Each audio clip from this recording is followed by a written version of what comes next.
ঠিকই আছে, চেহারা পাল্টাই গেলে ভালো লাগে। হ্যাঁ, চেহারা পাল্টাই গেলে ভালো লাগে ঠিক না। আছে না দিদি ভাই? একটু ডার্ক হলে ভালো না ডার্ক দিও না, এই শাড়ির লগে লাগে। ডার্ক দিও না, শাড়ির লগে ভালো লাগবে না। ডার্ক দিও না। তুমি স্যাটিসফাই তো? তুমি স্যাটিসফাই থাকলে ঠিক আছে। লিপস্টিকে মানে একটু ডিপ হলে একটু মুখটা একটু ফুটবে না। তুমি শাড়ির এটা লগে ভালো দিও লাগে না, এটা এখন এরকম ডার্ক তো লাগায় না। আলোর সামনে যাও না, আলোর সামনে যাও।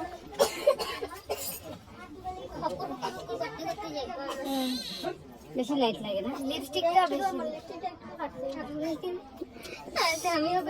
ডার্ক দিলে পুরো পেস্টের মধ্যে পুরো লিপস্টিকটা ভাসবো। লিপস্টিকে ভালো লাগছে কিন্তু লিপস্টিকটা একটু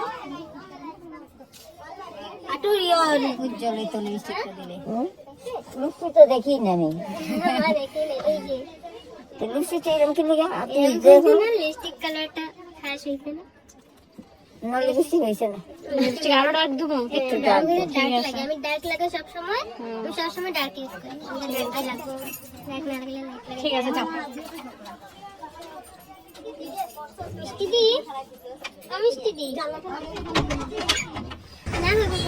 তো এখানে বাস ডিফারেন্টটা বোঝানোর জন্য আমি দুই রকমের ভিডিও নিয়েছি, একটা লাইট লিপস্টিক শেডের, একটা ডার্ক লিপস্টিক শেডের। তো তোমরাই জানিও কোনটা বেশি ভালো লাগছে, নিউডটা না রেডটা। তো ওদেরও কথাটা আমার শুনতে হবে, কেন কি ওদের স্পেশাল ডে, তো ওদেরও একটা ইচ্ছা অনিচ্ছা থাকতে পারে। তো বাস জানিও যে লাইট লিপস্টিকটা বেশি মানাচ্ছে কি ডার্ক লিপস্টিকটা। তো তোমরাও কমেন্টে জানিও। তো টাটা, বাই বাই।